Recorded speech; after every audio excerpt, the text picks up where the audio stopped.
بسم الله الرحمن الرحیم. السلام علیکم ورحمت الله وبرکات. نن یو نوی ویډیو سره حاضر یم. دې ته په انګلیش کې هایرارکي اف کنټرول وایي یا د کنټرول درجه بندي. څنګه چې ما تاسو ته ویلي دي چې زما زیات ویډیوز به سیفټي باره کې او د اهم مقصد دا وي چې د خلکو زندگی بچ شي، څوک وفات نشي په اکسیډنټونو کې د وړوکو غلطیانو وجې نه، په حادثو کې یا زخمیان نشي یا بیماران نشي. هایرارکي اف کنټرول یا د کنټرول درجه بندي په کوم ځای کې استعمالیږي؟ دا داسې چې لکه کله موږ ته یو مسله راپېښه یا مطلب دا دی یو خطره یي موږ ته، نو هغه خطرې نه موږ ځان په څلورو پنځو طریقو باندې بچ کولی شو. نو پکار دا دی اوس په دې کې به کومه طریقه موږ استعمالو، کومه طریقه زیاته ښه ده، د هغه طریقو درجه بندي ده. بعض ټایم یو طریقه د بل نه زیاته ښیي. نو دا نننی ویډیو د هایرارکي اف کنټرول یا د کنټرول له خطرې کنټرول کېدو درجه بندي چې کومه ده دا دې باره کې ده چې موږ ته پته ولګي چې موږ سره څلور پنځه طریقې د څه خطرې نه بچ کېدو، نو کومه یو طریقه د ټولو نه زیاته ښه ده. دې کې دویمه فایده دا ده چې کله موږ هایرارکي اف کنټرول استعمالوو نو موږ چې کومې پیسې ریسورسز مطلب دا لکه سړي وخت په دې کې لګي یا لکه ته څه څیز هلې او انویسټمنټ کې په کنټرول باندې، چې ستاسو هغه پیسې او ریسورسز وخت او سامان چې کوم پای کې استعمالیږي چې په ښه ځای کې ولګي او هغه ډېر زیات کارآمدي.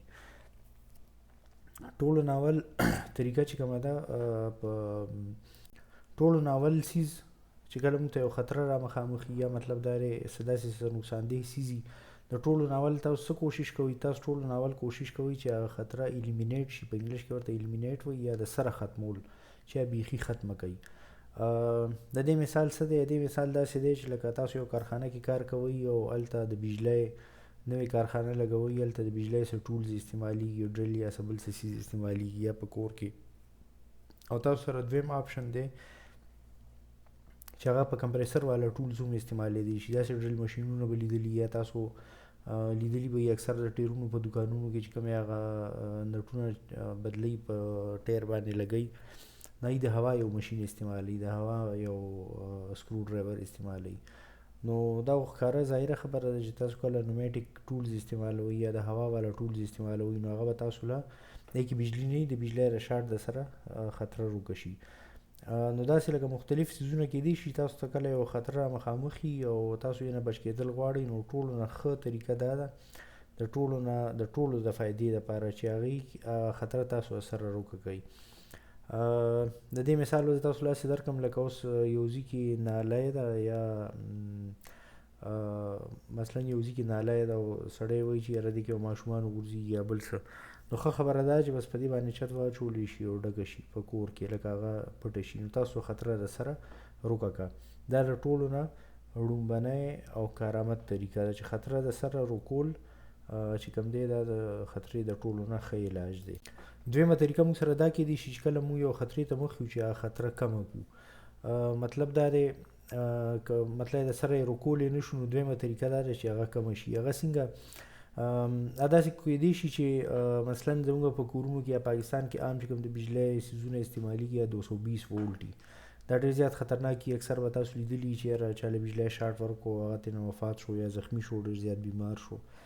د دې طریقه دا کیدی شي چې 110 بار ملکونو کې 110 وولټ والا بجلی استعمالیږي او د 110 وولټ ټول مشینان استعمالیږي، نو هغه خطره یې بالکل په اسانه پښتو کې که د پوهېدو کوشش کوئ نیم په نیمه یې کمه کړه. نو مطلب یې چې 110 وولټ شي نو د 0 نه 50 وولټ بري 50 ښکته، نو هغې کې د سړي د وفات کېدو خطره کموي یا د بجلۍ شارټ لګېدو خطره کموي. دویم تاسو داسې په دې باندې ځان پوهولی شئ چې یو سړی دی هغه ګاډی په 160 کې چلوي، نو دی ډېر زیات که دی خدای مکړه حادثه وشي نو دی به پکې وفات شي یا ډېر به زخمي شي. که دغه ګاډی یا په 120 کې چلوي یا په 110 کې یا په 80 کې، نو د خپل ځان لپاره خطره کمه کړه. نو دغسې خطرې کمول چې کوم دي دا دویمه طریقه ده، ټولو نه بهترین طریقه دویمه ده. دریم چې کوم طریقه استعمالیږي هغې ته انجینیرینګ کنټرول وایي په انګلیش کې. انجینیرینګ کنټرول په پښتو کې به زه تاسو داسې پوه کړم چې یو داسې طریقه چې په هغې کې د انسان د مداخلت څه لکه مطلب هغه په انسان باندې ډیپنډنټ نه وي، ته یو انسان ته نه وایې چې دا وکړه او دا مه کوه، هغه مشین یا هغه څیز ته داسې جوړ کړي چې دی کې د انسان مداخلت نه وي. د دې مثال تاسو له څنګه درکم. د دې مثال داسې دی لکه اوس یو موټر انجن دی، د هغې پکې دی، هغه تاویږي، بیلټونه تاویږي، نو که یو کس چې اوبه هغې سره خواته ولاړي د پکې سره د لاس لګېدی شي، که ته ورته کسانو ته ډېره هم ووایې چې یاره دې نه ځان ساته، خو د دې سره به یې خامخا لاس لګي، چا به خیال نه وي یا څه بل څه چل به وشي. نو انجینرینګ کنټرول دا دی، د پاسه یې پې بانټ لګولی دی، هغه چې پې کله لګېدلي که ته په بانټ باندې لاس هم کښېږدې، که یو ماشوم پې کښېني، که ورسره یې جوخت وي، که هر څه وي، خو هغه خطره هغې کور کړي. نو انجینرینګ کنټرول یو داسې څیز دی چې هغې کې د انسان مداخلت منې شي. د دې یو بل مثال به زه تاسو له داسې درکړم، که مطلب دا دی لکه یو ګاډی دی او تاسو وایئ چې یاره د یې فول سپیډ 220 دی، نو که ته انسان ته وایې چې یاره دا تیز مه چلوه، خو بیا هم کله کله انسان نه غلطي وشي یا زړه یې سپیډ ته کېږي. نو که داسې ګاډي په بار ملکونو کې ډیزاین کېږي چې د 120 یا د 130 نه د سپیډ د سره سیوا کېږي، نه انجینرینګ کنټرول یې پرې لګولی، که څوک ایکسلیټر ورکوي، که هر څه کېږي، هغې ته انجینرینګ کنټرول یا هغې دی نه دی نه تیز نه ځي.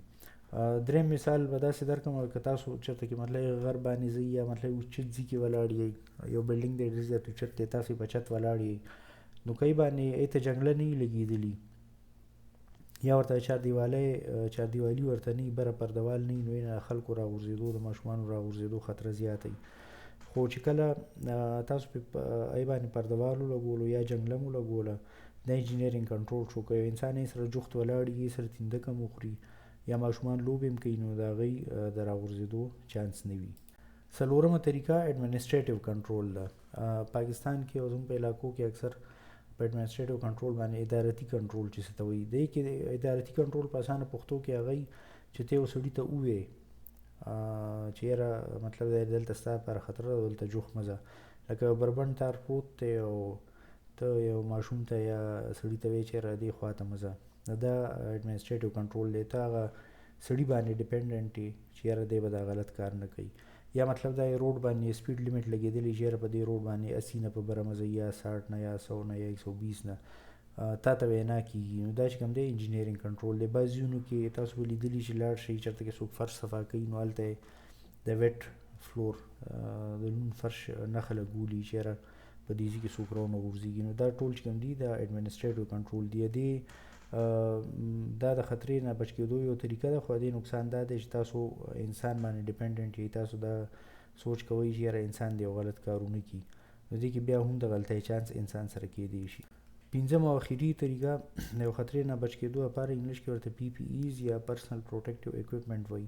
داسې څیزونه چې هغه انسان د خطرې نه بچ کوي، لکه مطلب دا دی هغه یو سړي هیلمټ اچولی دی، نو که خدای مکړه راوغورځېږي د سر به د زخم نه بچ کېږي. یا یو سړي چشمې اچولي دي او په موټرسایکل روان دی، د سترګو کې به څه نه پروزي، دا ذاتي حفاظتي سامان دی، پرسنل پروټیکټیو اکوپمنټ. لکه تا ذاتي طور باندې د یو خطرې نه بچ کوي. یا یو سړی په بجلو کې کار کوي یا ورته دستانې واچوي، او یا مطلب دا دی خټي یا صحیح، نو سړی ورته بوټان واچوي چې یاره دې خټو نه بچ شم، دا پرسنل پروټیکټیو اکوپمنټ دي. دا ټولو نه اخري او ښکته درجه ده په کنټرولز کې. دا ولې اخري او ښکته ده چې دا لومبنۍ چې کومې دي، لکه څنګه چې ما تاسو ته اول ووایي چې الیمینیشن ختمول خطره یا کمې خطرې ته راتلل یا انجینرینګ کنټرول ته، دا د ډېرو خلکو دپاره کار کوي. تا یو خطره ختمه کړه سره، نو که هغه ځای کې 300 کسان وي، نو ټول بچ شو. خو چې کوم دا پرسنل پروټیکټیو اکوپمنټ دی، دا یې ښکته ځکه ایښی دی ذاتي حفاظتي سامان چې دا صرف د یو سړي حفاظت کوي چا هیلمټ اچولی دی. دغه رنګ ایډمنسټریټیو کنټرول یا ادارتي کنټرول ولې په ښکته په 4 نمبر باندې دی؟ دا ځکه دی چې دې کې د انسان انټرفیرنس دی. ملګرو یاد ساتئ چې کوم بهر ملکونو کې انګریزانو سیسټم جوړ کړي دي، هغه په دې طریقه باندې جوړ کړي چې کوم ځای کې هم خطره یا د حادثې چانس وي، نو هلته یې اول کوشش کوي چې خطره د سره ختمه کړي. دا لومبنی کوشش دی. دویم دی چې یاره کمې خطرې ته راشو، که خطره وي هم خو چې کمه وي. دریم دا ده چې هلته انجینرینګ کنټرول ځي، که خطره یې داسې طریقې باندې کنټرول کړي چې کې د انسان مداخلت نه وي. 4 نمبر باندې بیا انسان ته وایي چې یاره ته خپل خیال ساته، او په 5 نمبر باندې PPEs دي یا ذاتي حفاظتي سامان دی. نو دا فارموله چې کوم دی دا تاسو په هر ځای کې استعمالولی شئ. دې باندې به انشاءالله بیا نورې خبرې کوو، خو دا یو ډېر اهم ټاپک دی او دې باندې ځان پوهولو کوشش وکړئ. د دې چینل نور ویډیوز وګورئ، د کتابونو باره کې دي او سیفټي باره کې دي. که تاسو څه څیز باندې پوهېدل نه یې پوه شوي په دې کې، یا څه نور څه ویډیوز کول غواړئ، دی کمنټ وکړئ، که ما څه غلطي کړي یا راته ووایئ. او حفاظت کول والا الله تعالی دی. الله دې زموږ د ټولو حفاظت وکړي. الله هم خوشحاله رده. الله په امان.